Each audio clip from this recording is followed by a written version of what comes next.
Ladies and gentlemen, we are live. It is Friday night. When you hear this, is probably gonna be Saturday, Monday, Tuesday, Wednesday, whatever. We are live for another episode of Coffee Talk with Friends, and this time the table is crowded. All right. First off, first things first, ladies first. You got the lovely, ever so lovely. It sounds like an episode of Cops with her name, Reload and Relive. Seindole is in the building. Bang, bang, bang. Shoot him up because she ain't playing. And we have the beautiful Miss Queen PR. She is here to give us the facts, give us some opinions, and we are going to talk spicy. Last but not least, he does the usual Jobbertears with me. He has seen me naked multiple times in our life. Pause. He is my brother and my co-host. Oh, Mrblacc, aka the chocolate rep, is in the building. What up, ladies and gentlemen, we are here for another episode of Coffee Talk with Friends. In this episode, we are going to talk about everything. We're going to talk about what's currently going on in wrestling. We're going to talk about women's wrestling. Supposedly, Melina has beef with another wrestler online, so we might dip into that. That ain't nothing new. Like the Cheesecake Factory, because I do. We're going to talk about that. So, first things first, how is everybody? Mrblacc, you can go first. Yo, I'm good, man. Everything's good, man. Chilling, man. I'm excited for Darius Lockhart's show though. In December, North Carolina. Like that car is good. Ooh. Me too. Me looking at flights. I'm like, dude, do we gotta do maybe like a little field trip? I don't know. It sounded real lit. It's stacked. When is it? December 1st. Oh, it's like right after Survivor Series. Oh god, it's gonna be a busy weekend. I don't know. I'm tempted. And plus, like on top of that, Kiera Hogan being there. It's turning my wheels. Just turning my wheels just a little bit. I don't know. Thank you, Kristen Bailey. Thank you, Thank you for showing some love. Love it. Love it. All right. Queen PR, how are you? I'm good. It's been a long week, but I'm very happy to end it with you guys, some of my favorite people. Oh, that was very nice. Never give up. Queen PR. Seindole, Reload and Relive. My week was productive. I traveled down to the A. So at the A. So it was a very busy week. So doing my little corporate baddie spiel here and there, and came back and I'm jet lagged. I'm tired, and I'm breaking out from eating things I shouldn't eat. But I'm here because you guys wanted to see me. So I'm always coming when you guys call. I always love seeing you. So let's talk a little bit about. You mentioned food. How was the food on there? Because supposedly Keith Lee. Hey, Macarsha was down there on these streets, and he said something not so nice about food in Atlanta. I'll put it to you this way: you must have a lot of patience. A lot of patience. The food is hit and miss. Like I'm somebody that doesn't do franchises when I'm out of town, so you won't catch me at like McDonald's out of town. You'll catch me like trying to try something different. There was a place I was trying to go that did not happen for me. I was not happy about it at first, but then I was like, all right, whatever. Like if it was meant to be, it would be. But you always found alternatives there, right? It's a place that needs work because of what's trying to grow. And it's like I went to a restaurant of a Black-owned businesswoman and her daughters, which I thoroughly enjoyed. It was soul food. Then I went to a crab place that was really popular by a social media influencer that the drinks were not lightly poured. And then I tried to go to another famous restaurant by a reality show that I realized, okay, I'm standing in line for 2 hours, paying for 9 items and 20 different alcoholic drinks. But all in all, the Southern hospitality is not just a term; it is a thing. The people down there are very nice. The hospitality down there is very on point. Again, they just had weird rules. Like, So what's if the you have weird to, rules? like, so even if you wanted to drink water and your whole party's not there, you have to wait for your whole party to get there before you drink water. If you have to, some restaurants reserve a bottle of wine, and if you don't drink said bottle of wine, you still have to pay for said bottle of wine. There's also like a 5-minute grace period now, instead of like mostly people get like 15. In New York we're used to like 15, 10, or if you don't show up, you lose your reservation. But it's like 5-minute, whole party don't show up, you lose your spot. It was just weird. It was very weird. That's wild. Yeah, 5-minute. So yeah, wild. it was Because weird. It New York was City, weird. You might as well fucking just give up all the reservations. Up north talk. What? Yo, Brian acts like he lives in the dirty South. You live right. Maryland, not that far. You live near Maryland, my guy. Not even. That's like Central Jersey to me at this point. You live in the middle. So not Southern hospitality, sir. Like DC, bro. Like you're by Potomac. What are you talking about? That's no better. You're like Potomac, okay? But yeah, it was just a lot of weird. He said our house by slave rules. Brian, enough. But yeah, it's just very Maryland. Hi, Leo. Look at all these beautiful people in the chat. Okay, but yeah, it was just weird overall. The food in Baltimore is not that bad. They got good. We're not here to slander Krista B. Stop. Yes, they do. Baltimore yes, seafood. Don't you ever? Mimi has. Yes, they have crab and everything down that area. Yeah, crab and everything. Run down. They have good food down there. They even have drive-through liquor stores in Maryland. Ooh. Shout out to them for that. Shout outs to them for that. Shout out to PG County on that one. But yeah, all in all, it was a great experience. So, are you typing right now? You was a corporate baddie in the ATL. Yes, I was. It was fun. But I'm glad to be back. I need to be back. Good. Yeah. Might have to find some things to do this weekend, but I need to be back. My nigga Jade Quest. Jade Quest. Yo, I love everyone that's in the chat right now. Yeah. We got a full house in the chat right now. Yeah, that's perfect. So let's get down to business. Yes. Okay, talk to us. So first things first, what did you love about wrestling this week, and what did you hate about wrestling this week? I'm not going first this time because last time I went first, I went on a tangent. So somebody else go first. I loved how many women's matches were on Halloween Havoc.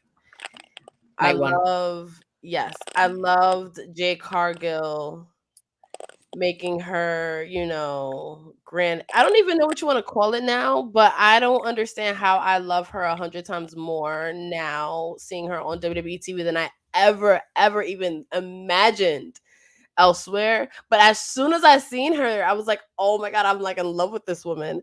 And then the just the level of it, like just showing the star power of it all. Like, yeah, what Jade was in that like long ass streak, but she only made appearances on television, and it's like the biggest thing. It feels like the biggest thing. It's like, I love it. That's what I loved the most.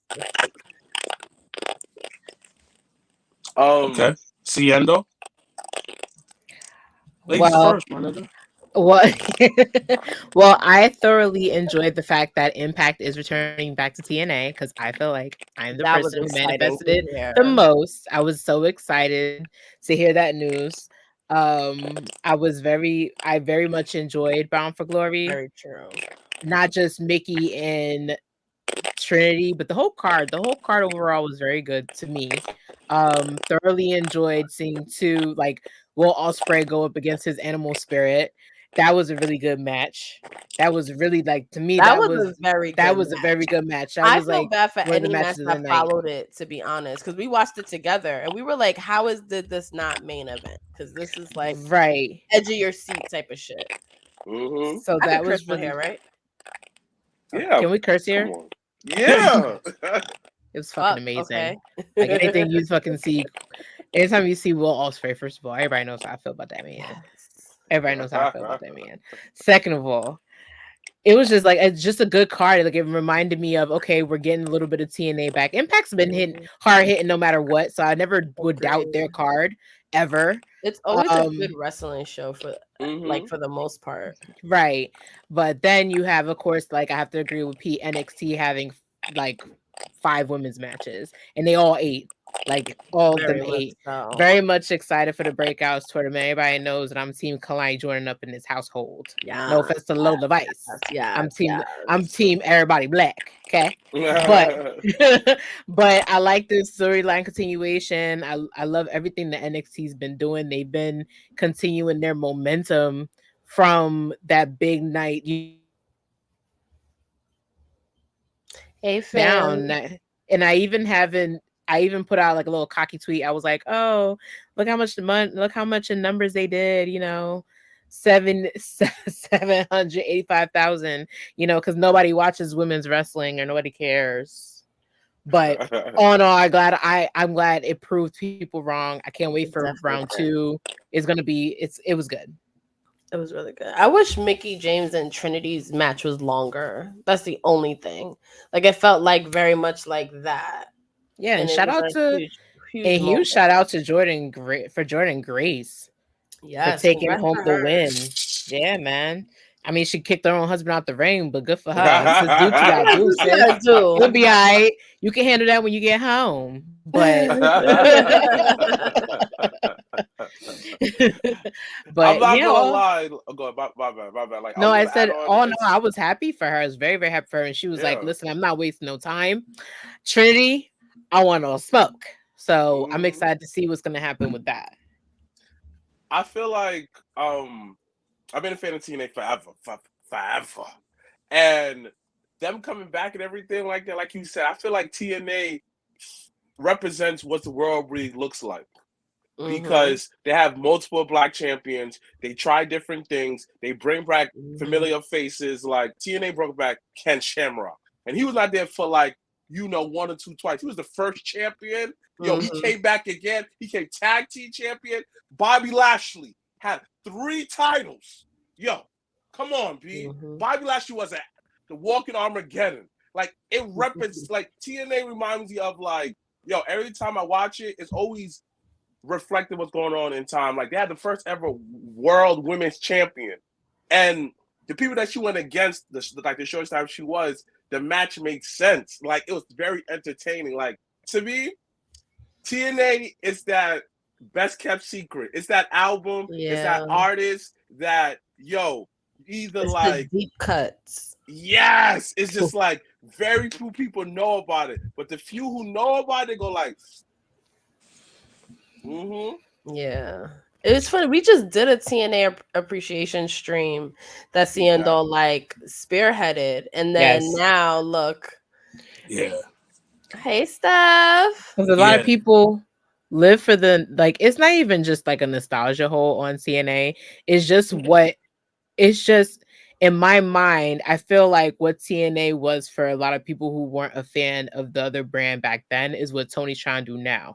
And when I look back at all the exciting things that I watched in TNA, like even when he brought back old wrestlers, like everybody knows how I felt about Main Event Mafia. At first, I felt like it was meant to be a joke.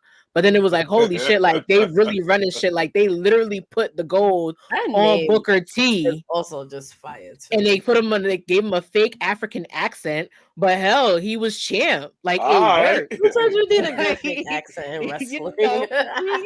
He had his own title, the Legends title. I don't know. He said, "Yo, it's my own title, the Legends title." Right, you had Sting with bare face on. You had Kevin Nash looking all suavemente, like he was like chill. Like you had Steiner, Steiner, child. Don't let me get into Mr. Steiner right now. I was like, listen, he had some mouth out there sweating. I'm telling you, it worked. Like, but that's what people are looking for. You know what I mean? Yeah. I love how TNA is getting all this love. The Nigga Association Wrestling Company. The what? The Nigga Association Wrestling Company. So, but I appreciate that. Elaborate on that, please, because there's a lot of black champions over there. And they were black yes, champions. they were loved. Like literally jumped out my seat when Kenny King won the X Division title. I was like, shout out to Kenny King. Love him. Love that he's still there. But it was just like it for us, low key. Yeah, a lot of women, a lot of men and women, a lot of black champions. Mm-hmm. Shout out to Tasha Steelz too. You know what I mean? TNA has done their thing as of late. So we'll talk about things that we hated this week. So I'll go first. The number one thing I hated was Ric Flair. Find out that Ric Flair will be on AEW television until 2024. My reason why is because I'm telling you this right now, they're gonna put this old dude in a match. Because the way he was licking his lips when Christian came out and did a challenge, the look in his eye was like, I gotta get back in this. But for people who calling me a hater, just remember that man, Ric Flair, died in his match and came back to life. Yo, you got retirement match he had. He died and came back to life. Whoa! Hold on. Undertaker died and came back. Don't forget. What? They beat him. Yo, you forgot? Yo, they put him. It was him versus Yokozuna in the casket match. The whole roster came, jumped him, right? And then, you saw Undertaker's spirit rise up to heaven. I don't understand how he goes to heaven and like how he's a demon. I don't know. But, son, you can't talk shit about Ric Flair if Undertaker did the same shit. No, but the thing about it, Undertaker was putting on good matches when he came back from the dead. Ric Flair was not. That's what I'm saying. I'm telling you, I looked in that man's eyes. What am I listening to? And the thing about it, I'm okay with the fact that Ric Flair had the biggest feuds with Sting. Great, that's awesome. Right. But let's talk about the mere fact that look in Ric Flair's eyes. He's like, I got another one in me.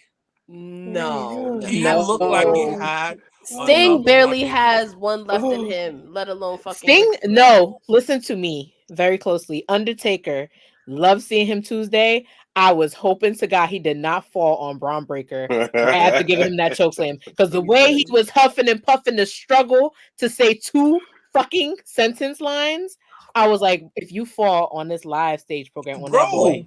If you fall on that boy and pass out, I'm gonna laugh. I will die laugh. I will literally write laughing emojis across Twitter because I couldn't deal. I was sitting there crossing my fingers. I said, Braun, if he falls on you, just push him off. Like it took him too long to say it's always somebody bigger than better than you. He was struggling to choke that. Thank you, Justin. He was struggling to choke that boy and slam him to the ground.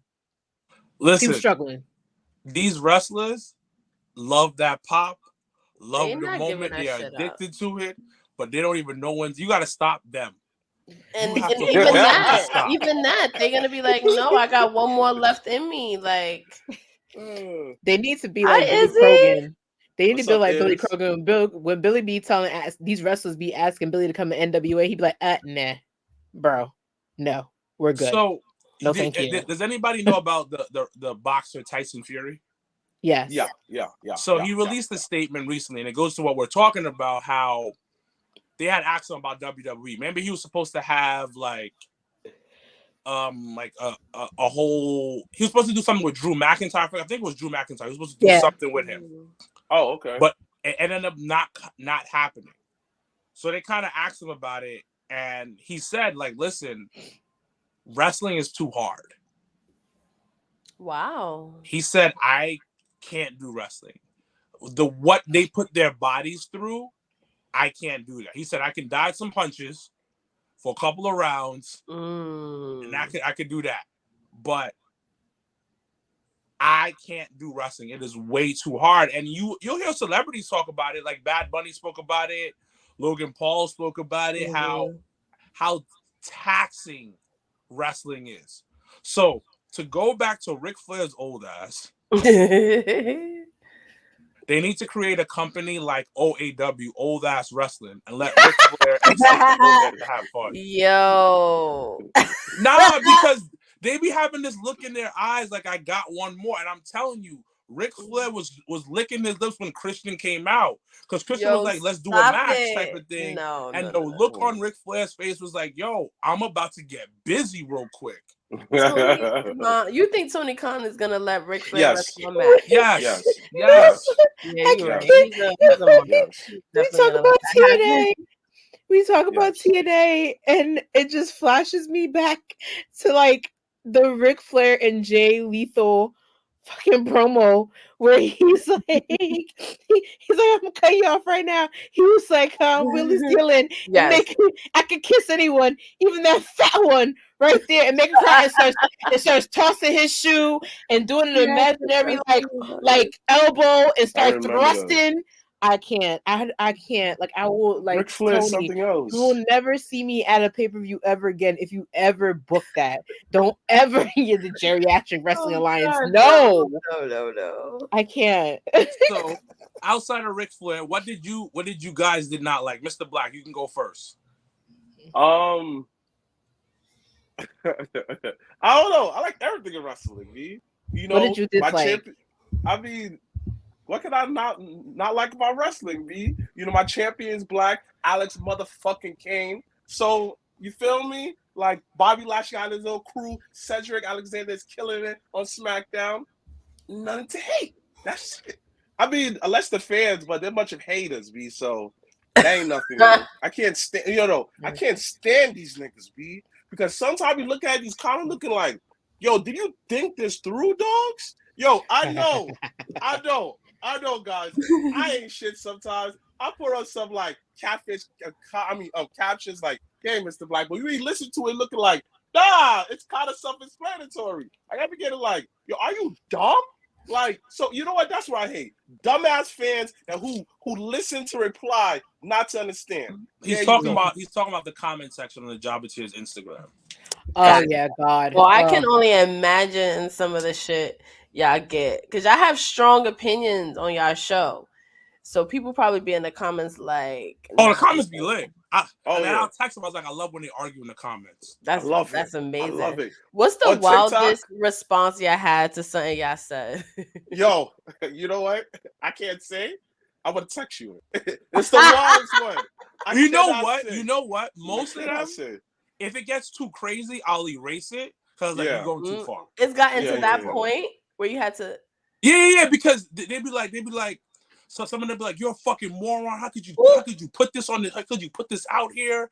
You're so fucking stupid. I just hate fans. They're such dumbasses." Just like the only peaceful response I've ever seen, and then it got ruined like literally 2 days later, was the one where you were like, maybe Punk isn't all the way at fault for getting fired. Maybe like the Bucks played a part, and I left like a long ass comment. A lot of people liked it, but then you had someone go, "How dare you turn away?" They've just like going off like, yeah. So going off. It's going off. She got big got face. It's going off. She had a power fist. It's going off. Let me tell you. Let me tell you, Mom. That looks like this. Do y'all ever on y'all show? Do y'all ever be like, okay, let me not say that because I don't know what people gonna say, or y'all just like, fuck it, I'm just gonna say whatever the fuck I feel, and then people just gonna have to deal with it in the comments. So I'll be honest with you. When I was with Complex, I was a little iffy about saying things because we had to get people on there on the other show, but now I don't give a fuck. So. And huh? No, go ahead. I'll go after you. And then there's been times when I'm just like certain wrestlers I'm a fan of, so I don't say nothing. I let them talk shit about them. Mm-hmm. But none of it. I always say none of it is about the person who actually plays the character. Mm-hmm. Right. But then these are artists, because wrestlers are artists. So Right. you're if you say you don't like what they're doing, they feel a type of way. Yeah. But in that same vein, they're also subject to criticism too, because you're putting something out there. We don't have to like everything. We don't, but they want you to. For me is like I learned to like make it all about wrestling. And I get a lot of my playbook from watching Shannon Sharp, Stephen A. Smith, and stuff like different sports commentary is how you say your opinion and not make it personal beyond that. Mm-hmm. And the one thing that had me like an eye opener is what my brother said about Shelton Benjamin, how that he took that so personally. And I'm looking like, dang, nigga, it's like we just like, but then I have to understand like when it comes to us judging us, we gotta be a little bit softer. Like we can still tell the truth, but we gotta give the hug right after because it is hard for a lot of us. It is very hard for a lot of us in this field, and it's hard. But for me, I had to learn like this way. Yo, listen, everything you say, you gotta stand by it, no matter like if it's like not the most popular. I don't give a shit because at the end of the day, I sleep good at night. You feel me? I sleep with the window open, the fan on low, with the covers over my head in a comfortable bed every night. So I'm good. You sleep cozy. Yeah, because I never talk about anybody. We never talk about anybody's parents or never, son. Like for instance, shout out to Black Wrestling. I ain't gonna lie, I call Swerve a hoe. Oh yeah, I remember that. God. I call Swerve a hoe. And guess what? You gotta see Swerve at Hog in a couple of weeks. And I gotta see Swerve at Hog in 2 weeks. I don't give a fuck, nigga. I called you a hoe for what you did. You ain't a hoe in full life. No. Listen, I don't think that you a thug. Are you a thug? No, you not a thug. I never said I was a thug. And I gotta see him in 3 weeks. Who cares? Stand on it. Like, what's he gonna do? Fight me? Exactly. Like a lot of wrestlers is gonna act mad. Like, look, not 10 out of 10 times, wrestlers are divas. They wouldn't like on TV. They're one thing, but behind closed, they looking like yo pussy, nigga. What is wrong with you, son? Oh my god, yo, the brothers are coming in hot on court. No, but they are like some of them are legit pussy. Legit wild pussy. Like I be looking at them, I'm like this kind of over them. Like they gotta fuck you up. Like play with me, son. Like listen. Everybody got different energy in person. Everybody got different energy in person. That's all I'm gonna fucking say. like he said it the best. MD, my man, MDB 9999. Wrestlers back in the day though, our daddy's wrestlers. I ain't gonna lie. Wrestlers. They would beat us up. Oh yeah. But because they didn't have the internet that gave fucking everybody the platform to talk shit. It was like bring that smoke to the shows. Like don't jump the barricade, but bring that energy to the shows. And like I like the era when like wrestlers like couldn't go to their cars without getting like mobbed. Like they had to like sneak out the back. Like that's the type of energy I like when the Hills are bringing that type of smoke where your fucking tires getting flattened by people in the community, like your fucking window shit. I miss that energy, but now niggas is pussy. No, we know too much though. That's the thing. That's we the know way too much. Like sometimes I don't want to. Like we all of us are content creators at this point, so we have to look up information. We got to read articles. We got to read stories and everything. So I think sometimes it gets lost, like that feeling of like disbelief. It gets lost, and we know too much. Like we knew about Jade popping up. We knew like weeks before. We read about about different things. Like sometimes I don't want that. Right. Like sometimes, like it would have been cool if we watched that PLE, and then we saw Jade pop up and nobody knew about it.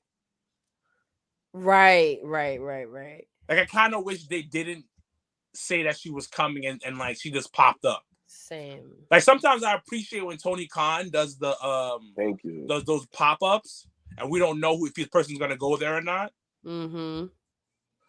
So question to the table. Edge is now officially All Elite Wrestling. What are your thoughts? Queen PR, you can go first. I was so over him in WWE. Like I was like Edge. I was like, okay, like I get it, like people like him, but I didn't like that he was winning big matches. Like I wanted him to come back and like kind of like put other people over. And I was like, meh. But seeing him in AEW, like that last chapter of his career, like with Christian, like doing something new and fresh, like it's even just like Jade in WWE, where it's like, I don't know why this feels different, but I love it. I feel the same way about Edge and AEW, where I'm like, this feels fresh and exciting.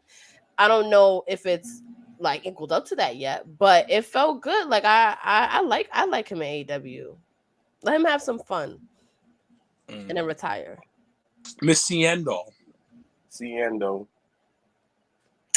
No. No. We talk about sugarcoat shit. I'm not going to. I'm over him. Like I feel like I had to agree with what Wilkins said. Like, dang, Ma.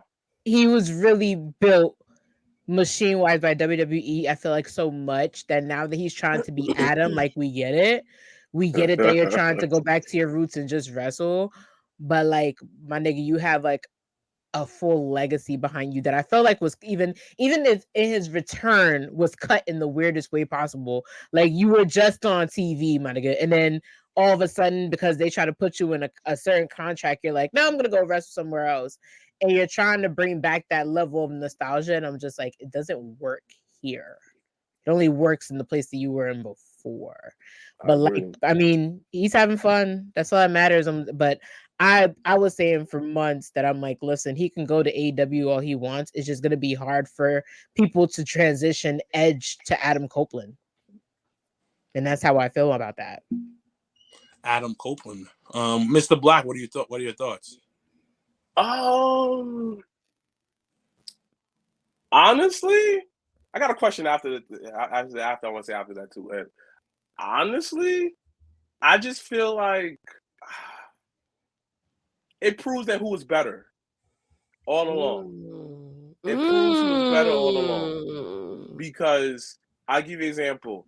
Christian Cage and NWA TNA, legend, B. He put on for the city. Put on, son. Christian ECW, put on for the city, B. Edge, he always had something. They always gave him something. They gave him the IC title. People forgot that he was the last ever WCW US champion because he unified the titles. So he always had they always give him a break. Like one of his debut matches, he was one of the tag team was stable. So like my brother said, this is a true, like he was like one of those, like he's like, yo, he's the machine. You feel me? I need a villain. I'm going to go back to the lab. I'm going to create a villain. Here comes Edge, rated RKO. Real talk, rated RKO is no different than Vince McMahon. I feel like Vince McMahon lived out his whole sexual fantasy through Edge as the rated RKO. Like, they no different. Because think about it. If Vince McMahon was a wrestler, he would do everything the rated RKO would do. Come on. It just makes sense. And I feel like the reason why that Edge always got different, okay, if you look at Edge run, he never had long reigns. He was always a transitional champion. So I'm so glad that you're saying all of this, because when I got back into like the whole wrestling, like universe, I guess, like in like 2010, 2011, and I'm looking back and I'm seeing that Edge was the guy, and I was like, Edge? He was never that guy, child. Edge and Christian? He was never that guy. Like the way I didn't get it. I never got it. The way I only thought that, and I stand by this till this day, his whole push was meant to be a punishment, and it backfired on everybody. I'm sorry. The him and Amy situation, I don't know how people felt backstage, because according to Brian Gretzky, the people that were writing with him were petty. If you read his book, there's just one thing. People he worked with were petty as fuck. And it's literally in Penguin published writing. If you read that man's book, people were petty. See? Yeah, like they were petty. So to me, he benefited from that whole entire situation. Oh, 1000%. Matt benefited from that whole entire situation. Matt's still benefiting from that situation and what his brother's going through. And you can quote me on that. They all benefited. And I never understood the allure. I mean, I understood the excitement of Edge because he was somebody that was very much like punk rock. Give me cool blonde punk rocker. Give me Chris Cobain when Chris Cobain should have been excited type thing. I get it. But when I'm watching Edge cook 3 people in 2 minutes and dropped the loudest pipe bomb, louder than the man who created it himself, on 3 people, including an old man who just came back, it really does show who was better. Yeah, Christian it always just showed that. Like, for example, like, he didn't have to cook Ric Flair. He cooked that man. He cooked that man like it was a tomahawk. Exactly. That just came out the that turtleneck. Like, I love everything about it. He cooked that man. It just showed you also too. Yo, Vince McMahon was biased towards certain wrestlers. Like, for example, Matt Hardy and Jeff Hardy. We all know that Matt Hardy was the better wrestler, and he proved that when he went to also, he had more of the creative, like, mind towards it. Like, he really understood the business. Like, Jeff kind of showed up and had fun.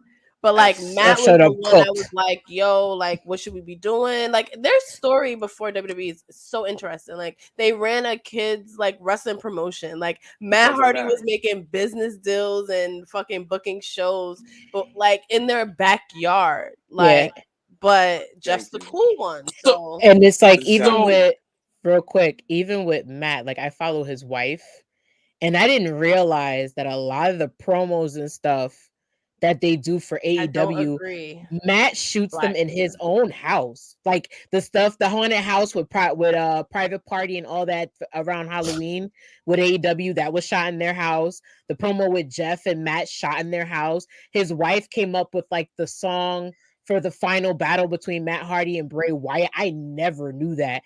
Man did all that stuff in his house. Involved his wife. Like, his wife makes his outfits. And don't forget, every crazy thing about it, everybody at one point shitted on Matt Hardy with the ultimate deletion, right? Boom. Yeah. Wrong ratings. Here's the crazy thing. It brought crazy ratings to Impact. This, that, and third. Everybody was talking about it. But y'all shitted on Matt Hardy. But during the pandemic, y'all took his idea and ran with it to the damn ground. Yep. It did it with The Undertaker and AJ Styles. Come on.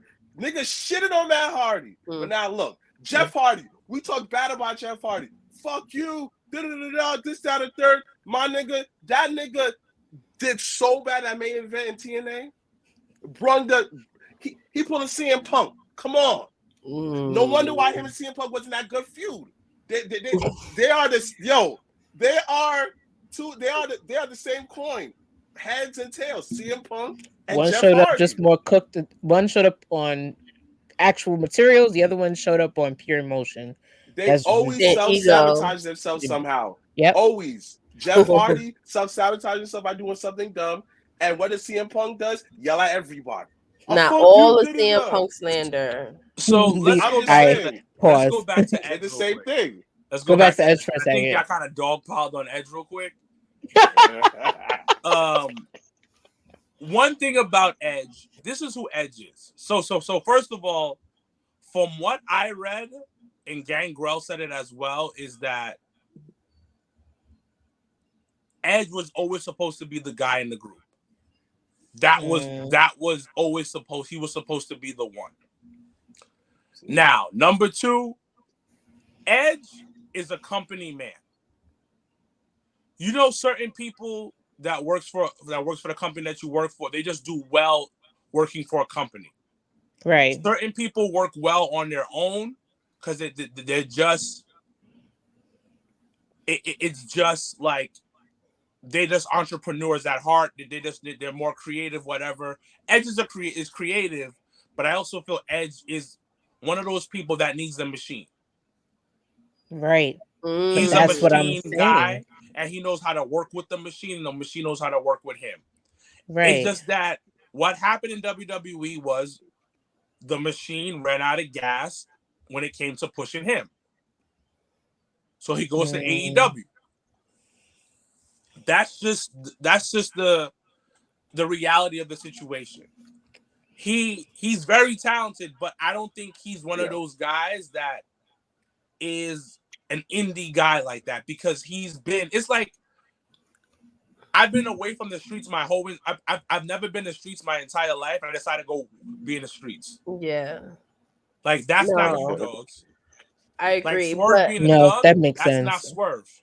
Yeah, he's from nowhere near the hood in Washington. It's true. No, I totally agree with you. And you know what's crazy though about Edge going to AEW now is if Christian wasn't there, it would have flopped. Like, so once again, it shows you like who's the better, like who really has the heat. Because like you said, he wouldn't, like, he can just go into the indies like regular. Like I could see him being like, what, like, oh, okay, we don't do this in New York. Like the whole like WCW shit. Like, oh, that's how you do it. Oh, this is a bar right here. I can see him being that person. Like, I don't see him lasting past the Christian. Like once him and Christian have their payoff, like I don't see him. Yes. No, Steph is on the money with that. That's exactly what it feels like. That is exactly interesting. I'm dapping your boyfriend when I see him, Steph, because that's exactly how I feel. Literally, that's how I feel. It's not the same system. Not the same system, yeah. Some people are system guys. Like, right. I'm not even gonna like. So, for instance, for me, I like working in a big box gym. That I enjoy that. I do well at that. As an independent trainer, I can do well at it, but that's not my thing. I need that system type of thing to be in. As opposed to like the boutique gyms or like the mom and pop gyms. Yeah, like I do well at that. Okay. That's my thing. So that's what I believe Edge is. That system works for certain people. I agree. He needs to be in a system, and maybe it's still early. We're like, what is it? A couple of weeks in, maybe a month in or so. It's gonna take him some time to do that. But speaking about people popping up in the indies, a video just came up. A video just came out of Ronda Rousey popping up at an indie event. Your face. Now, ladies and gentlemen, what are your thoughts on Ronda Rousey popping up at an indie event? And she was getting involved in the match. I think it was Taya Valkyrie and somebody else was there. But as we dogpiled on Edge, are we going to dogpile also on Ronda Rousey? And you know what? No. The person who made the face, let's have her go first. Seindole, why do I have to go? Because you talk all this shit about women's wrestling in general and how like you talked a whole bunch of shit just for you to pull a Cody and fight with Tanya Valkyrie when you left because you didn't like it, but you're doing it how you. That's a good one, Ronda Rousey. Miss me with the bullshit. I'm sorry.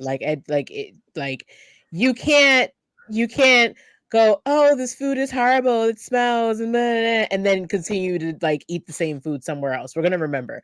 The North always remembers, bitch. Like you already know, the North remembers all the things you said. I'm pretty sure Natty's back there with her Natty notebook going, okay, you want to show up on live shows. What? You want to show up on live shows, okay? Oh, wow. Like, come on, sis. You came for a lot of people. You came for a lot of necks. I don't. I mind it. Like I don't think she's gonna be like on the indies. I think she was really just like helping out her friends. Like I think she was like, I could see her Marina being like, hey, I'm doing this show. Like, you mind popping up? And Ronda being like, yeah, whatever. No problem. Like, I don't see it as like this big thing, like how everyone is trying to make it out to seem like she's downgrading or something. Like, I think she just wanted to do something. So remember, everybody think about Cheesecake Factory lady, right? Who says she don't do chain restaurants. And then got on her social media and said he could have took me to Capitol Grill. Mind you, Capitol Grill is a chain restaurant. That's how I feel about Ronda Rousey in this situation. And I'm going to leave it at that. Side note on that was fake. I know, but still, like, she tried to justify it by saying you could have taken, take a girl to Capitol Grill. Says Capitol Grill is a franchise. I know what Capitol Grill is, so That's fine. All right, so it's the food. It's just I'm like the food. Right. Listen, people try and disrespect Cheesecake Factory. The bread is on point. I don't care what nobody says. I've never been to I like Cheesecake Factory. You never been to Cheesecake Factory? I like it. No. Hold on. I've been once, but I didn't like having like a full experience. I just got water. When did Cheesecake Factory become like this horrible thing? It's not. It's not the internet. Like, so hold on. Before we continue on dogpiling on Ronda Rousey, what? Okay, we're at one spot. A guy can't take you on a first date. McDonald's. Their house. You said their house, or you said McDonald's? I said McDonald's. I said they can't just like take me to their house. Be like, oh, let me come over and cook, because or we like already know what you want. Fast food restaurant. Like, I think that's the only time I like draw the line. So for brothers like, yo, let's just meet up at McDonald's real quick and just grab a ice cream. You can't do that with him. If he wants to get an ice cream for himself. Or are we like, yo, like just kind of hanging out, vibing out? Like if you want to like first day, you want to court me, like I'm not meeting you at nobody's McDonald's. Why not McDonald's? It's food. You can talk. No. It's an open space. I wouldn't know what that would be. Nah, nigga. Like I like my. So how about? So let me switch the roles though. Let me switch the roles. What if it's supposed to be third date for a guy, right? And you're expecting some, but then I say, yeah, come to my house and just come hang. And then I open the door and it's a full Bible study going on. You gonna be happy with me? Listen. I'll do the Bible study. I'm gonna pray. But you're expecting some. No. And it don't happen. Go ahead. No. I go after. Listen. I'm gonna tell you this right now. Let's say, for instance, Shorty's like, yo, we vibing first 2 days. Like, yo, come over the crib. I'm have a pocket full of money and a pocket full of condoms just in case. The money for my Uber ride. I'm gonna dip out. See. So you allowed to dip. No. I'm gonna do the Bible study because I want to learn about your religion. I'm gonna learn more about you. So we're gonna pray over the pussy. And hopefully I get some. If I don't, then I leave. Oh my God. On the first date. This is the first date. No, this is the third. No, this is the third one. Third. Okay. Let me go. I'm reading. I'm a minister. Like I have my certificate. Bible and booty sound lit. What is happening? It does. As soon as the Bible closed, cheeks open. Exactly. Listen. Let me finish. Big booty Bible study. I cannot. Go ahead, Black. I'm just saying. I'm a dead ass a minister too. Like dead ass. Like I show my certificate and everything. I'm a minister and everything. Really? So, yes. So you take me to Bible study. I'm not gonna wow you. You feel me? I know my Bible. I know my cross references. You feel me? I'm gonna give examples, everything like that. I have everybody like, oh man, I'm gonna smash because guaranteed. Come on, V. I'll impress your pastor. I'll impress the first lady. I've never heard something like this before. That's what I love most about it. But the thing is, though, you act like people from church don't have sex. This is true. The nastiest. They're the nastiest ones. Definitely. They're the nastiest ones. Before we move on to the next topic. Freak a league. Like do we forget? Sons, trained one on them. Ooh, trains. Do we forget that Jesus Christ hung out with a whore? This is true. Chilling. This is true. Doing hookah. He was smoking. She was washing his feet and things. He was smoking hookah. Got his feet washed by her. Chilling. So hold on. So do you not think he smashed that whore? We don't know. That's between him and God, literally. No. I'm not going down that thing. You bugging, my nigga. So about Jesus smacking me, I've been saying this for years. You're bugging, son. You're alone on that one. Bible closed, open. That's how. Wait. Mrblacc said it. Whoa. Your Lord, that Brian, one. I Your know Lord, that one. Church boy Brian right here. He talking about yo hung out with sinners. He did. He came up quick in the chat. He hung out with sinners. Listen. Oh, man. Oh my god. Listen. We all know what. This comment section is off the chain. Yeah, that's how it is. Hold on. Go ahead. She washed his feet. You think she didn't try to seduce him?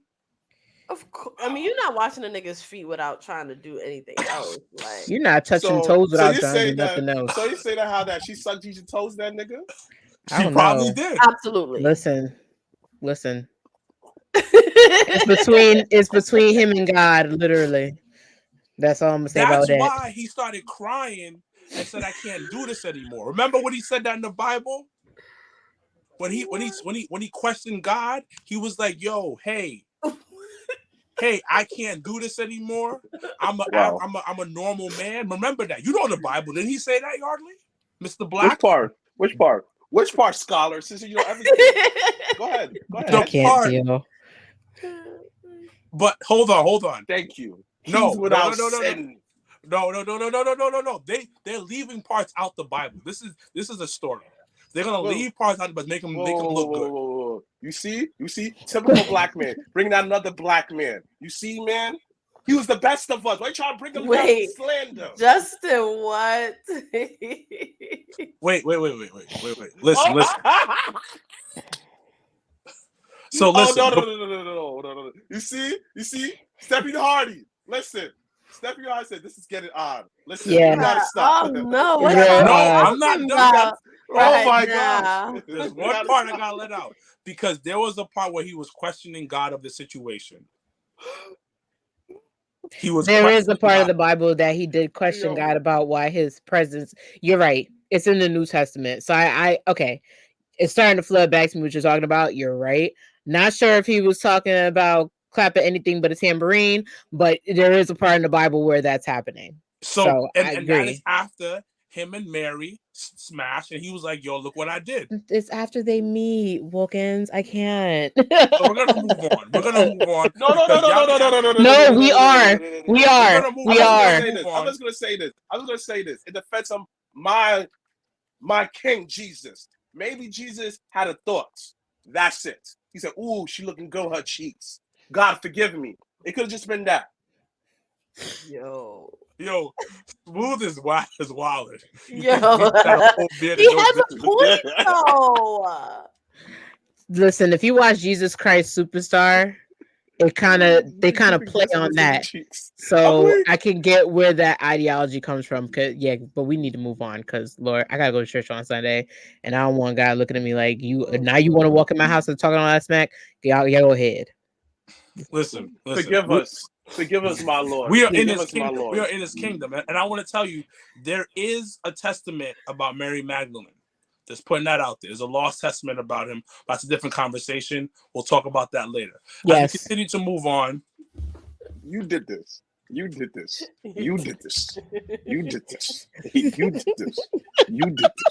No one else. You did this. Now you want to move on, nigga? You started. Shame. Listen. He died for my sins, and he'll continue to forgive me. But at the same time, I know he's not a perfect man. I need Mr. Black to come with me. Yeah, you take him with you. Yo.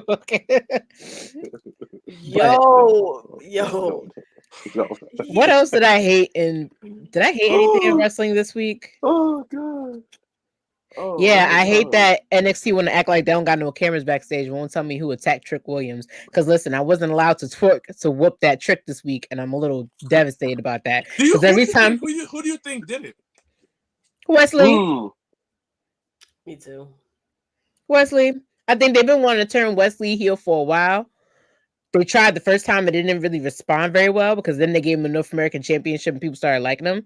But I think this may be it for Wesley. Either that or it's Lexus, or people saying it's Lexus King, but I'm like, that wouldn't correlate so well. It wouldn't make sense. It would have made sense.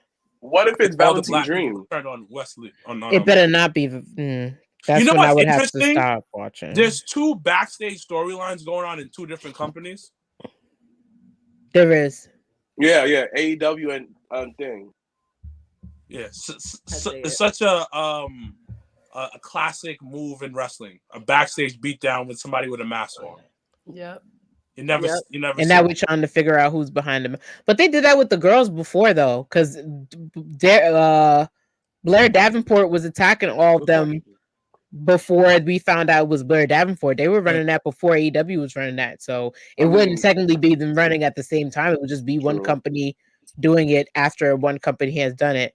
Wow, that's so not ever been done before. But yeah, it would be that. Did they not? I don't know. No, I mean, like I got the chat jumping. I saying Wesley. It might be West. So. I think it's Wesley. It might be. If they don't figure it out, I'm reporting it to OSHA because I'm tired of backstage issues happening. Adam Cole is definitely hurt. Right. Oh, so wait. Is he like okay? Is he like John Cena hurt? Where like how you gonna come back in 2 months? Or is he Adam Cole hurt where like this thing might be hurt for a year?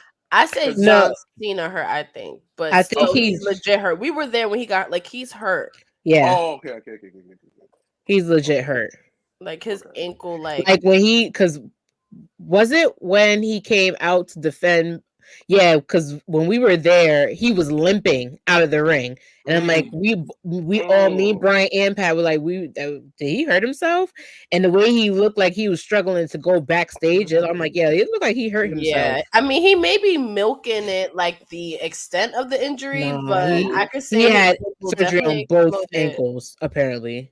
That makes sense. I mean, I hope he's not too, of course, because like he just has the worst luck, the worst timing when it comes to shit like that. Oh, he missed the glass at this point. Yeah. He's missed the glass. So do you think that's why it's so hard for him to get really back in shape? Like, I know he's in shape, though, but like that undisputed era shape, because like if he's always if he's always hurt, recovering and stuff like that, and it's going to take him a while. But that's the effects. So like I said, we had this conversation about the wear and tear of certain wrestlers when they start wrestling really early. And I think Adam Cole started when he was 19, if I'm not mistaken. Like he started young. He's in that class of like Punk started when he was 15 and Sasha started when she was 19 and Bayley started when she was 18. And a lot of these wrestlers that start early on, whereas they're just putting their bodies out there on the line at an early age, versus like, for example, an LIL student who's fresh out of college, already done sports somewhere else, and they're trying wrestling for his first time, their conditioning is going to be a little bit more milder in the E. Or somebody who starts a little early, like mid-age, we're talking 20 up, their bodies are going to time out differently than somebody who started like for example, Matt's been going at this since he was 14. How he's still doing it, probably why he's not doing so many shows, is because of how much is done on his body. And this is somebody who did TLC match with his brother, so the tax on the body of somebody who's been doing it younger is going to be different than someone who's starting later. And I feel like that's the case now with Adam Cole. We're seeing it even when the perfect example I can think of was Paige. Like, it surprises me how she wasn't elfed on the shelf earlier than she was, because again, somebody who wrestled with her mom when she was 13. How?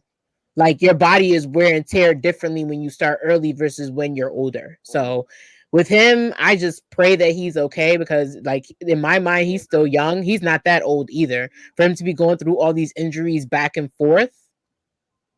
He's not, there's like many things behind that.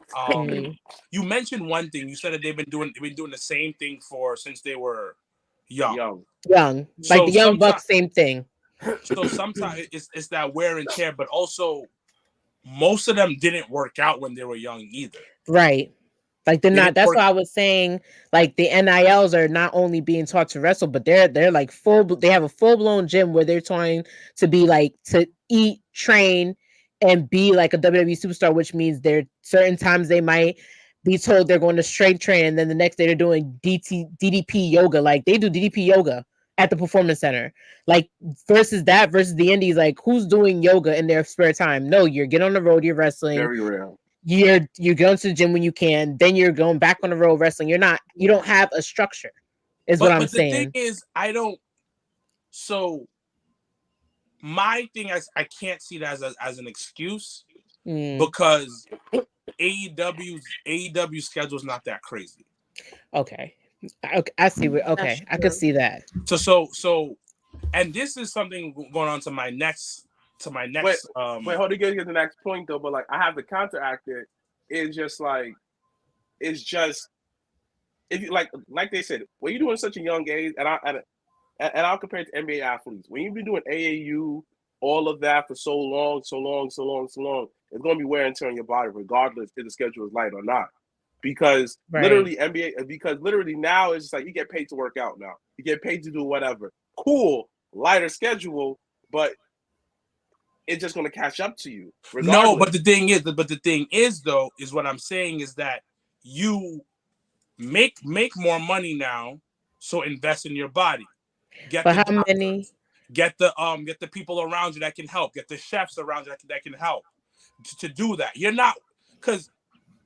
not working 4 or 5 days a week. You're working twice a week, maybe 3. But that's where I get what you're saying, but I have to counter because again, you're talking about one company that makes you go on this regimen. Because like I said, I know people that used to be in WWE. They make you like on, if you're not working NXT on Wednesday, I need you to be here to do this, or I need you working out to do that. Whereas at AEW, you have a bunch of free talent that's like, okay, you're only working this one show this 1 week, and then the rest of the week is a free ball. You're on your own time to handle what you're supposed to handle, whether it's working out, conditioning, eating better, spending time with your family. You're given more free range. But then, you know what I mean? That's how. The thing is, that's your responsibility. Right. Right. And I don't know, and I agree with you, Wilkins, on that one. And I don't think it's about like age. I think it's where you're wrestling, for how long you're wrestling before you get to WWE. Because then it's like if you're on the indies where promoters are not going to check on your physical health. They're not going to be like, are you okay? Like, are you taking care of your neck? I seen that, they just want you to show up and pay you, blah, blah. But like you said, the NIL people, they start in WWE where you're already being taken care of to the best of your ability health-wise. But like someone like Adam Cole, who were on the indies where he was just throwing his body around, like, yeah, his knees might not look like, somebody else's knees by the time he gets to AEW. You're right. I think it's hard because on the indies you working a full-time job, you driving all around, you got to do something, and I understand that. I just feel like now he's at a place where like let's start investing, but at the same time, LeBron 340 said it probably just a freak accident. Shit happens. Yeah, I think so. Happens, and I think that's what it looked like. He jumped off the stage and then his ankle just fucking exploded. But also niggas is old, B. Once you get past 30, knees start hurting. Child, start hurting back. Talk about it. Talk about it. I've never had knee issues, and then these past like 6 months to a year, my right knee been like, You have never heard your knee sound like paper crinkling the way my shit sounds like paper crinkling after doing a squat. And at mid-30, I had to look at myself twice. I'm like, what the hell is happening? It literally sounds like paper shredding.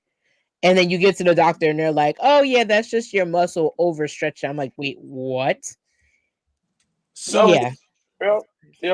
Oh, with me, like with my right shoulder, is every time I stretch, all you hear is crack, crack, crack, crack, crack, crack, crack. Welcome to post 30s, baby. That's it. Cheers. So, just recently, Bianca Belair spoke about Jade Cargill. Said that she's excited to have Jade on board, and that she wouldn't mind. She wants to coexist with Jade, and also great. It's basically, she said it's great to have her, and she has in the schedule here. She got to understand we get busy here, basically. What do you guys think about that statement? I think it's interesting because we were just talking about like the lack of, I guess, like work days that you have in AEW. But it's a machine. Like WWE, you don't like they have to be in the building like 10 hours, 12 hours sometimes before fucking they're on a live show. Like they have social media producers running backstage. You always have to be on in WWE. Always. Even if you don't even know if you're gonna be on TV, you have to show up and be ready and be on like no matter what. So I like that she's like, yo, like, you know, welcome, like you're the big star, but also like you kind of even have to work a little bit harder than we all do, kind of push yourself a little harder. And I like that type of real shit. Like, she looking out for the homie. Right. Yeah. Like, show up ready to fucking work. But the thing about it, I've been saying this consistently. I don't think they understand WWE's schedule. No. It's insane. And listen, I want Jade to succeed at this because it will add another black woman as a mega superstar in WWE. It will give us that. It will give us as a people another notch under our belts of a superstar. Give us even more mainstream exposure because of how she looks, how she carries herself, all of that. In my mind, go ahead. I just want her to be ready to take this on and grab it by the horns. I always bring up this story, and I'll continue to bring up this story. When I interviewed Bianca Belair, it was 1 p.m. in the afternoon. She had just woken up from a 15 to 20-minute nap because she had done 4 to 5 interviews before I saw her. Sheesh. Wow. So and that's because she was champion. And then we had to interview her in the car, and then we had to go over and be at Met Stadium for another 5 to 6 hours with her to throw out the first pitch. That is one day. Eddie Guerrero, I say this all the time, said, I am tired. He didn't like being champion because there was so much stuff you have to do. Lex Luger hated being champion. He wasn't champion. It was Lex Boss. No, not champion, but hated being the top babyface in the company. Yep. That is what I'm saying when I see Jade, and I was like, yo, I hope you can take this on because this schedule is wild. Yeah, it's wild. Becky got her child in backstage so she can spend time with her child. Yeah. And that's why, but here's the thing. I think, and I could be wrong, I could be right. I really don't. It's my opinion. I think that's what Jade wants because it's great to have a 50-1 record at the expense of you're only pulled when they need you, versus now, like, she's been basically pushed in our faces weekly, right? Like, think about the fact that she was on Raw and then she was back down to Orlando, then she had to go to SmackDown, then there's that break, then she's at Raw again. She didn't get to make it to Orlando. She still got to make a presence known. She's at SmackDown again. All to go back to Raw and then come back to Orlando. She's already had a taste of being beamed around from place to place to place. And I think that's what she wants. Like, I don't see, like, there's people, mind you, we know the wrestlers that have fully turned down WWE the first time. Why? They have young kids, they have full families, or they just started a family and they can't do the schedule. We've been through this song and dance with a lot of wrestlers. AJ Styles is the first person to tell you, like, yeah, I couldn't do it the first time because the schedule is crazy. I have people that work there. I have a wife. I just had a baby. And there's so much more for me to do before I get there. Now you look at it 5 years later after he said that, and he became the hottest free agent. Guess what he did? Now he has the time. Now he has the patience. Now he knows he has the capability. He knows what they were going to do with him as a star in WWE. He went there because that's what he wanted to do. And I know I know for a fact that's what Jade wants. 1,000%. 1,000%, She's because been preparing, like, if you right, listen to her interview on The Ringer, like, she's been preparing for this. Like, right. she 100% like knows the deal, and like even just talking about the pressure of that, like I remember Bianca Belair and John Cena having a moment because John Cena had to pull her aside and be like, yo, are you okay? Because I know how tired you are. I know how much it takes to be like the top baby face of the company, where you're literally working like almost 24 hours a day, and to some extent, and like that comes with it. The good thing now is there's more like duty of care with their lifestyles, thankfully. Right. And also they take breaks, which is great. Like Bianca Belair was able to take some time off. I think, and like my brother mentioned, you mentioned in a couple of shows back, is certain people need the structure. That's it. Some people Certain are built for it. Some people need the, like my brother says, it all goes back to edge. Certain people are better within a system. Why? Certain people are definitely better in the system, and certain people are better when they have more of an abstract system. The Young Bucks, because look how much Young Bucks have done when they had that system where they was, well, you can do whatever you want, but here comes the structure. Just do it within this guidelines. That's just like loosely. They wasn't Hot Topic. They did so much. They EVPs of a company and stuff like that. It was good for her. Now with Jade, if you look at her background, bodybuilding, she was a basketball player, whatever. She comes from that team aspect where like, hey, what are we doing? What are the mission? This, that, and third. Lead us to the promised land. So and people, I think that this is why Bianca, this is why she works so well, because she don't have to worry about all the little stuff no more. You feel me? Her makeup, her gear, none of that. In AEW, you had to worry about all of that because they don't worry about the little stuff. In WWE is, listen, Jade went from like a solid 9. In WWE, she is a diamond 10. 20. 20, my bad. A diamond 20. Bro, come on, sis, like the how, fact yo, she looks better. It's crazy. Better, better, man. So fucking good. And I was like, so fucking good. Yo, hey, cause the crazy thing about it, Jade in AEW, don't get me wrong, she never fat, nothing like that. She looked like that in AEW. She had 10% body fat, and WWE, she has 5% body fat. Yes. Jesus Christ. Yes. The camera angles are different. Everything. Amazing. I don't have to yell at the camera guy to do this no more. I don't have to hear, I don't have to go on the internet and say that, dang, son, they fucked up this for her. I don't have to worry about none of that in WWE. So go ahead. Let me ask you guys this. Let me ask you guys this. Do you think Tony Khan is tight? No, because I'll be real. Jade was never her ace. Jade's not his ace. It's Tony Baker. That's it. That's not his ace. Like, I just think that he just held her down because it was Cody. Like, you know what? I fuck with you, Cody. I could care for her, and that's it. Because when Cody there, Jade felt like a bigger deal. When Cody left, she was just like, she faded into the background. Right, she faded back like, oh yeah, Jade is here. All right, that's cool. You clap, but no, he ain't tight because that's one less person to have to worry about. Nah, I think he's tight a little bit.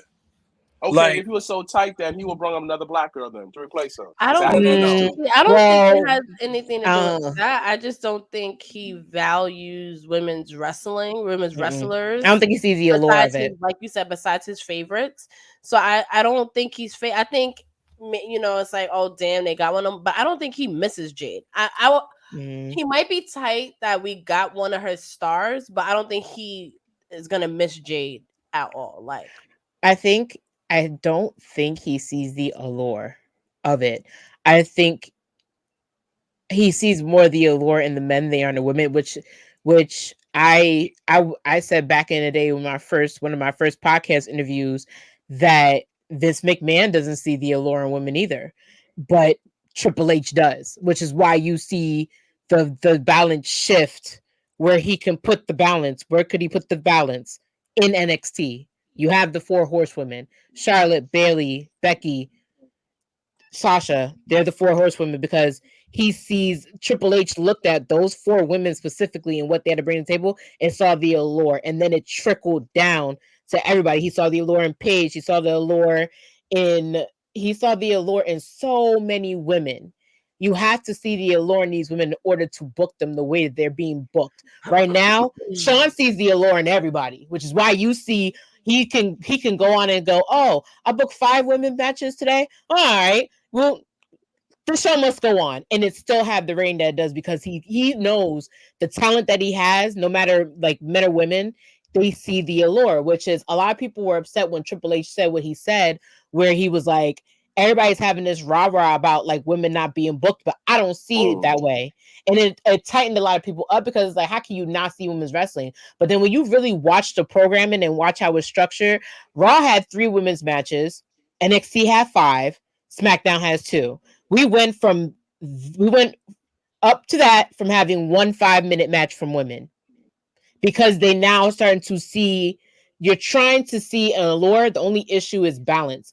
Tony does not have that. He doesn't see the allure the way that we see the allure, which is we get so like hard nipple happy the fact that Madison Rayne was helping the women's division, because that was some type of hope that from somebody who literally is one of the founding mothers of the knockouts division in TNA, which tell him like, this is important in women's wrestling. This is what you could do with this sector of women. This is what you could do on this show. Let's bring this person up here. Like Julia Hart getting a push was something that was not on my radar, because I could have sworn that he just put that girl in House of Black just so she can watch the guys wrestle. But for her to have a championship like title, to bear have a chance, like, he doesn't see the allure. He needs somebody to push him to see. We keep saying he needs people to push him to do something, but he does. He needs somebody to push him somewhere. And if it comes to the women, he just needs to see the allure. But I don't see that from him. I just don't. Tony Khan is an attitude baby. Exactly. In the attitude era, we didn't see real women's wrestling except for like 1 or 2. They didn't see the allure. They saw the allure in their bodies, but not in their talent. Like I think the biggest match in the attitude era for women, it may be like 1 or 2. Probably Trish versus Lita on Raw. Or Jacqueline versus Stable, which closed out. And it's like, was that even the Attitude Era, or was it? That was Stable and Jacqueline was the Attitude Era. Yeah, Jacqueline and Stable was like the beginning. No, I was saying when they main evented Raw, was that the Attitude Era, or was that closer to Ruthless Aggression Era? It was like an awkward moment, like the awkward, but then when it was like kind of transitioned into Ruthless Aggression. Right. So if you really think about it, it was nothing. China was just China, and then people will bring up China, like MDB that has like China was the allure of China. Like China was in her own category. They didn't even categorize. But that wasn't about like like that was about the allure. Like, you know, people were allured with her. Period. I think a lot of people forget that she was a woman because she just did it all. And I think once she did start like becoming an influence on women, they're like, okay, the allure with her was there. So yeah, it was during the brand split. Was it? I got a question. I've been wanting to ask this for a while. Do you think that because WWE was such the dominant product in wrestling, it kind of killed the allure of the women's division altogether? No, because you had companies like TNA doing the complete opposite. But no, but the thing about it, it's you always got to think about like what you're watching. So let's say, for instance, before AEW, before even TNA did its thing, even like prime time, like when the Indies was hot, you didn't hear that much about women's wrestling. Nope. And WWE into the Ruthless Aggression era, women wrestling wasn't a mainstay. Because reason why I said what I said, because I was talking to Ya years ago. This when Kofi won, right? He said that good. Now more black champions are able to be champions in the Indies. I said, why he said that? He said, he said exactly, that these niggas are dick riders. Anything that Vince do, they do the same exact thing. So the reason why I said that they didn't show the allure, because a lot of these bookers in Indies are monkey see, monkey do. So once the big company do this, they're gonna do the same exact thing. Don't be wrong. Were they women still doing the thing? Yes. But if you are trained think about it. Cable, you're going to see Spike, you're going to see US. Most likely you grew up on WWE. And they didn't treat the women how we like. And during, okay, let me break it down. Ruthless Aggression era, nobody was not watching wrestling like that. A lot of people was fans say that they checked out right at that moment. So they didn't see the great women matches. So by the time they kind of trickle back what in. great women's matches were during the Ruthless Aggression era? Victoria was whooping ass. Victoria, Gail Kim, Jazz, Trish Stratus. But Molly was it? Holly. But were they getting the time that they're getting now? Yes. That's what I'm trying to say. Yeah, no, they weren't. Busy. No, well, no, they weren't getting the time. They were getting busy in segments and stuff, but they weren't getting that time. But what I'm trying to say is, let me finish. Hold on, because you had a good point. You had a good point, and everybody's saying they're killing it. They didn't get that time that they're getting now, where there's like, I'm getting a fucking 30-minute main event match. Right. Okay. Or I'm showing off. It was, I got 2 minutes. We're going to get this done. And we can talk about a couple things. There was some decent programming, but it wasn't like we're getting consistent programming. Mm-hmm. So this all goes back to what I'm agreeing with you because I believe that's what Tony Khan is from. He's from that era, that blueprint of I only know how to do with the guys. I agree with you, and I think that's what it is that when you grow up on certain things, that's what you want to emulate when you finally get the power to do it. Mm-hmm. Yeah, I agree. Right, I agree. But things did start changing, and there was like, come on, like I remember Lita versus Trish. Like I remember those matches. We could talk about Jack. We could talk about. I was getting late. Jack. We could talk about a couple of things. There was a couple of dope stuff. Like Jazz made Trish. Oh, absolutely, 1,000%. Oh, 1,000%. We talked about Beth Phoenix, but then everybody that talks about those eras was like, yo, we had a little bit of time, but we did the best that we can do. And y'all remember the Diva Search, for God's sakes? Yeah. like this isn't. If you go back and watch that, everybody knows I love the Ruthless Aggression series on Peacock. If you go back and watch that episode, like both sides admit to, like, one side admitting that they felt intimidated because they were coming in and the girls were trying to wrestle and they didn't think people would take them seriously. And then you had like girls like Mickey that were like, listen, I came in here to wrestle. I just left like an independent promotion. I got hired, and then here you come hiring these divas that don't look like me, that don't wrestle like me. It's like intimidating. Like, you're putting these girls over me, and I work hard. I'm not here to be a model. I'm here to wrestle. And they call it fat too. That's a whole nother discussion. That Piggy Jane. The 90s and the millennium were all fucked. Like, we had a reality show where somebody can walk off a bus, and if you didn't like how they looked, you can be like, next. Like, with the listen, we can have a whole episode about how effed up the 20s were. Let's be real. But in all, again, you saw the allure though in both. Like, anybody who's into women's wrestling back then, they wanted more, and which they're always shouting for more. But like Black said, this is somebody who's running a company that's grown up on an Attitude Era. He's living out his WWE Raw versus SmackDown video game fantasy storyline. That's just what he's doing. And there's nothing wrong with it. However, we need you to start seeing the allure of women's wrestling. Yes, I remember Room Raiders too. That show was crazy. Cribs was all fake, by the way. Continue on. Cribs was all fake? Yes. It's fake. It was fake. Some of it was fake. Pin My Ride was fake. No. Pin My Ride was real, because those cards still exist right now. They're pieces of shits. Like I'm saying in the video. Like, the van, they found it, and they bought it for $800. And they said that, yo, $800? Yes. No, you want to know? In there? I'm gonna send you it. Watch. You want to know the worst reality show ever? And y'all gonna laugh at me. What? Y'all gonna laugh at me. I kept. It was Dead Cool Lake. The worst show in reality TV history is Extreme Makeover Home Edition. And let me tell you why. Because I'll be perfect example. So when I started working for the Home Depot, they sent like a bunch of people from the Home Depot to repair a house in Newark, right?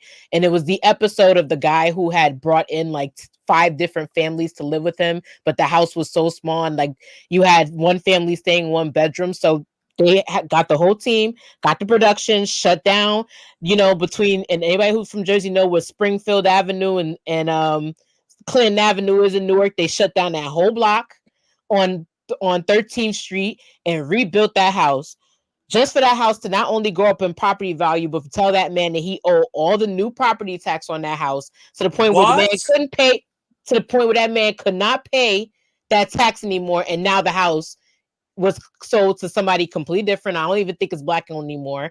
And it's now a 2-person family house for rent. So all those families that used to live there don't even live there no more. No, So she's horrible. Right. Like, here's the and thing, a that lot they of don't people tell had you. that situation. Yeah, a lot of people, like, there's a house, one of the most beautiful houses of transformation they ever had, and like the wife had cancer and all this stuff, and like the daughter was like also test positive for cancer. That family had to sell their house like a year later because they couldn't pay the new property tax and the new property value, because there's shit you have to pay besides a mortgage that no one tells you about when you're buying a house, because they think like buying a house is like going to pick up fucking water in Target. It's not that easy. Like, it's not. So they had to pay all this stuff. So half the people that had their houses renovated don't even live in those houses because they couldn't afford it. That is the worst reality show ever. No, that is the worst reality show ever. She's right. Like, people were homeless after they had their show. Do the research. It's bad. Like, homeless. There was one episode, right? Is where they was already struggling with the bills. So these people came, hey y'all, we'll build you a mansion. Build these niggas a mansion. It tripled in property taxes. They couldn't upkeep it. None of that. They left. Now, Extreme Homes, now it's like they had to dumb it down to the point where we take an existing house and just edit it, fix the bathroom. So don't add like fish tanks in the floors and like shit they that. demoed an entire house from dumb. They demoed an entire house from top to bottom of a family in New Orleans. And it still got destroyed after the second hurricane. It wasn't hurricane. It wasn't Katrina. It got destroyed after another hurricane. And imagine, no one thought about the fact that FEMA is not going to fix an existing house. They are not able to construct or give insurance on an existing house that's been renovated within the year. So guess what happened with that family's house? Had to leave. Can't fix it. What are you going to do? Yep. That's the worst show. The worst reality show in history, and I die on that hill. Like, I die on it. The fact that people couldn't pay their mortgage and had to move out of that house. Wild. And you mean to tell like me it was families? And then, you know what used to gag me? These people will be up to their arms in bills, and you're only giving them $5,000. Fuck you. Wow. Like yep. What? You know what my favorite show? Because we dogpiling on Extreme House Makeover. We've been dogpiling this whole episode. But we my favorite show is 90 Day Fiance. Oh, me too. Oh, wow. I just got into it. You gonna talk. It's wild because, like, for me, it just shows that motherfuckers are lonely. And that what us as humans will go, the extent that we will go to find love and to find somebody to be with. But it's funny because my coworker told me that 90 Day Fiance just exposed one of the longest running scams in American history. And I was like, I think people marrying from other countries for certain visas. He was like, it's the longest running. He was like, they called it what? I was like, the show's called 90 Day Fiance. He was like, you know what that used to be called? It used to be called going to the chapel for $50K. And I was like, what do you mean? Yeah. He was like, I have friends that married their wives for that reason. And I was like, whoa. He was like, yeah, that's the longest running scam. It's a regular thing, but it's just like, it's crazy because, like, you have men and then you have women that they'll meet somebody online and be like, okay, I'm gonna fall in love. Like, it's just, it amazes me, but it shows that how lonely people can get. And I think sometimes Catfish does that for me too. Yeah, love Catfish. Like me too. That shit has me We live in New York, so we have a lot more options here. Like we live in the New York, New Jersey area, so we have a lot of more options. So we can go on the Apple, we can meet, we can go out, we can meet people, and to the point that all of us have to turn down something. I'll be like, okay, I don't like this, I'm gonna go with something else. Like, you know what I mean? But like I'll be watching, like, yo, I'll be feeling really sorry for them. Now, the other show I get tight for, and I'll be like, yo, how do they pull these people? 600-pound life. No, I want to know where they find these people. They have a spin-off, the 1,000-Pound Sisters. I can't watch that spin-off, though. It makes me sick. No, seriously. And then one of them is like married and shit. Like they have a whole lot. Like it's wild. It's like so stuff wild. Like that. Be like, yo, Mrblacc. You can't. It's impossible to be sick because they be having like loving husbands. No, for real, I don't like fucking. Peel away the fat, wash them up, feed them, bring them food. Like one of them, wasn't it? One of them couldn't get up. Yes, it's called 1,000-Pound Sisters. There's two sisters. They were on the 600-Pound Life show, and you know how reality shows. So now they have their own show for like seasons now. Like they're like celebrities, high key. But this show's making me think something's wrong with me. Wait, hold on, wait, whoa. They have seasons of them being fat.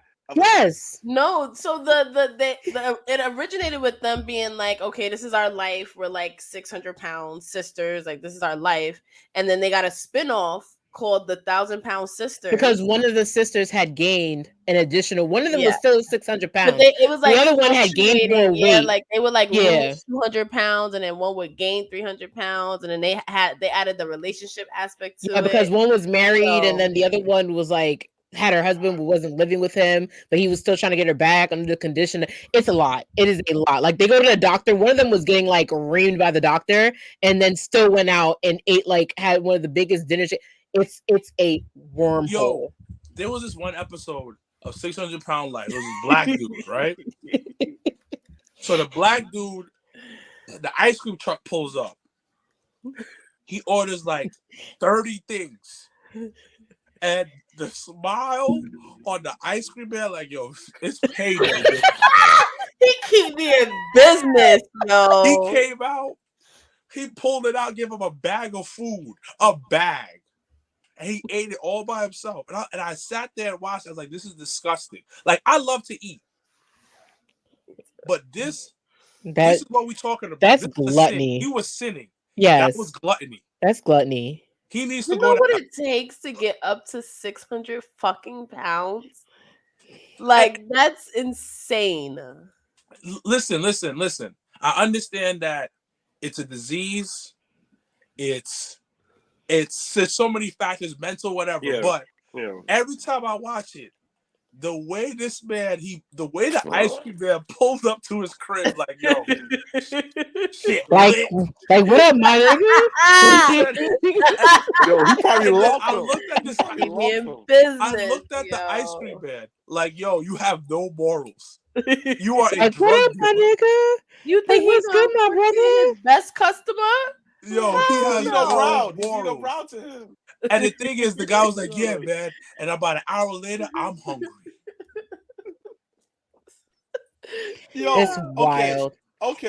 Okay. Yo, I remember that episode. Yo, you remember there was this episode the guy was frying chicken at his bed. Yes. I remember that episode. I believe that. No.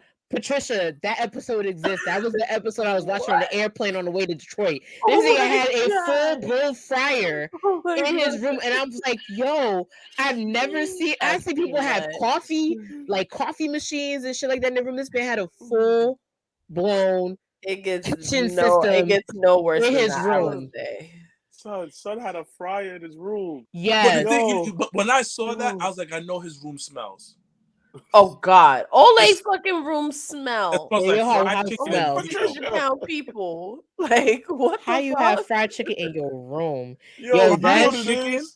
You know how heavy that grease is on the smell of that grease on the clothes, like yo. On the bed sheets. On the bed sheets. Listen, as a kid who grows up in an African household, every Sunday it's crank. It's open all the windows, crank the exhaust open, and have some breeze on standby. Because seriously, I know what you're talking about. You feel me? Like do we know that. fry food all the time. Yeah. Bro. You're gonna come out smelling like food. Like that's why it had me. I was like, yo, how is he doing this? And I know this man was not mopping his room. I know he wasn't cleaning his room. Absolutely. He wasn't. He's Nothing. 600 pounds. Like he wasn't Come doing on, G. shit. But Come on, what? B. But what pisses me off? They stay with a chick. Always in the women be having men too. Like That I go to the gym consistently for my health, but to also look good. And But you have to. But this nigga also, right here. as somebody who as somebody who studied health, being a certain weight type is a disability. And it kills me because and this is a hard fact, and you can look it up.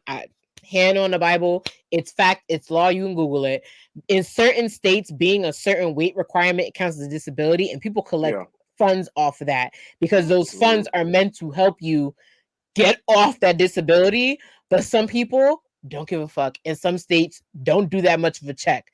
But in some states, it being that weight requirement is considered a disability. So listen, you always eating, which means you always gonna pay for food, plus you getting disability checks, plus you live in this house on disability. Am I leaving you anytime soon? You have some people that are like, nah, I'm not losing this. Are you crazy? I'm sorry. There's people like that. Sorry. There's people like that. I'm sorry. It's true. As a man, just like there's people that marry people for people that marry 90 Days for Love. There's people that do it. Nah. Look it up. I'm saying this. You have to understand. Me as a former fat nigga, though, son. Listen, I know that these niggas I know that they're not drinking water. So when they sweat, it stinks, son. I know they pee smell like nuclear waste. So God, son, waste. no, son. I know their health habits is disgusting, son, and I'm not going to the bathroom after them ever. Listen, Hoops Distro said keep them fed and have that side piece. I mean, that too. You got disability funds. Listen. You know, live your best life. You know what I did see in some episodes that I watched was that some of the men enjoyed the fact that the women depended on them. Yeah, sense of power and control. Yeah, but that's every day. That's most men though. So okay, that's it is. Listen, this one right here. No, but it is. I mean, it is. Some you got your Captain Save a Hose. Listen, you got some men that some men want to be needed by women. It's not. But it's not different fact. when somebody is literally like immobile. Like that type of dependency is different. Where like men and women, they like that shit. Like she literally can't do anything without me. But you know what? I don't want to fat shame. Yeah, No. Let's cut that short. I don't want to fat shame because no, we're not fat shaming. Nigga don't want to stop. We have been a little bit observing a show and that lifestyle. Exactly. Like we love our community. We love it. We have fans, so we accepted them. Yes. But I just want better for you, dog. But the thing is, my whole thing is, you're going to die. We just said. Somebody said, "Nah, let's bring back fat shaming." What? We can't. No, because listen. So you think people need hard truths in this? No, there's some people there's some bigger people that are generally healthy. Right. Yeah. I'm fine with that. 100%. I'm fine with that. They have good habits. They clean, all of that. Cool. You're going to die because your knees. Jesus doesn't love you no more. All right. Not Jesus giving up on you, child. All right. Okay. All right. Let's bring it back to singers. It is getting late right now. I've clean fat nigga game. Like there's clean fat niggas. I love me some big women. I enjoy some big women. So and then here's my thing. I too know women that like for medical reasons, there are people that like they put on the weight even without eating. So I can't discourage that either. However, what I don't agree with, and that's where I come with Wilkins to a common standpoint, is that if you know there's ways for you to fight what you're going through and to make yourself better, and you just refuse to do it, that is on you. You need help. You're killing yourself slowly. But at my concern will always be for the people that can't do it. Like people medically gain hormones, stuff like that, cancers. There's certain illnesses that make you gain weight that can't do it. It makes me feel bad for them more than the people who just sit at home and fry chicken in their bed. That's where my balance is with that. No, but it's some of them are little. It's a couple people. There's some people who are just a thicker. Yeah, 100%. Like somebody like Nia Jax. Like you from a Samoan background, right? Your genetics are predisposed to being a thicker. Or if you're just black, if you're a black person, in general. Yeah. So that's fine. That's fine as long as you try to eat healthy. You start to move. I'm totally 100%. Fine with that. My only issue is these niggas who are 500 pounds to 600 pounds and they're frying chicken in their bed. Yeah, that's where that's where it's like chicken. Ridiculous. Yeah, like that's ridiculous. Like and I get it. Is like for someone who's been through a depression and all of that stuff like that, cool. But I can't feel bad for you if you're not getting out the house, if you're not trying to walk, you fry chicken in bed in your room. That's where we draw the line. Exactly, and drinking that nasty ass Mountain Dew every day. No, I'm not talking about the 20 liter, the 2 liter. Matter of fact, you don't need the 2 liter, the 3 liter. Don't come from Mountain Dew. There's a 3 liter. As a former no, you ain't I know that. Oh, I love that song, Montreezy. I love that song. To answer this question, is it a mental disability? How can you get 100 pounds? I think it is. I think it is.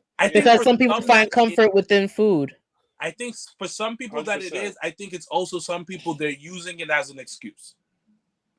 But Mountain Dew is good. I'm with Brian Waters. Ew.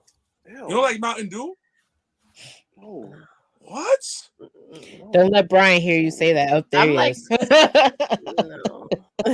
Yo, Mountain Dew. I haven't drank Mountain Dew in so long, but there's a few times I'll go to Taco Bell because Taco Bell is my side bitch. Oh. Taco Bell. What's your order? Boo. That's my boo. That's my boo. Like in life, I want to get a sponsorship with Taco Bell. That is one of my goals in life. I enjoy Taco Bell like it's a woman. It is good though. What's your order? Taco Bell be hating. I don't care what says. What's yours? I'll tell everybody mine. What's yours? What's your order? My order? Yeah. Grilled stuffed burrito, then and then I get the spicy potato taco.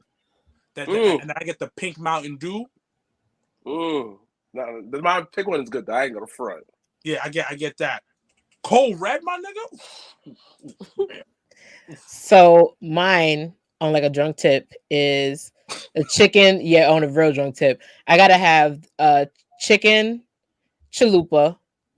2 of them. Then I have to have 2 crispy Dorito tacos because them Dorito tacos be hitting. I don't care what nobody say. Them Dorito tacos hit with the Diablo sauce. You got to be specific with Diablo because fire and Diablo is different. It is different. It's a whole different beast. And then if I have to have Mountain Dew, I like the Baja Blast. The Baja Blasts are really good. Yeah. And then what you gotta do, a real drunk hack, is to take the chicken chalupa and the nacho fries and put it in between the chalupa, like put on both sides of the chalupa and go ham. Yo, I love how so bougie over there. Like, oh, you peasants.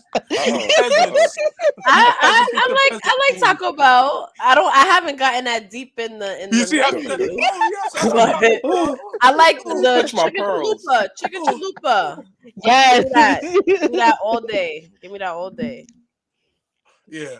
Well, great conversation, guys. We went a little late. I know. Jesus, it's 11 o'clock. I got work in a couple hours. Friday night. Niggas got work in the morning. You got work in the morning? Yeah, I got work in the morning. I work every day. Yeah. I didn't say you don't work, nigga. I didn't think you work in the morning. This is a fun ass episode. Yeah. Thank you guys for joining us. Thank you for joining for me on Coffee Talk with Friends. Thank you, Mr. Black, for coming on. Queen PR, reload, relive, because we about to knock these niggas out. Pow, pow, pow. Now I'm about to go fry some chicken in bed. No, you're not. No, he is. Might burn down the house and shit. Hope to see you guys next Yes. weekend. You ready? You ready? All right. Anniversary. Yes. All right. Peace. Later, y'all. I was over, got the hands in motion. If you go with rolling, no need to focus. Traveling states and over oceans. You gotta wait till your coast chosen. Trying to have lines outside the show like Harry Potter releases at Barnes and Noble.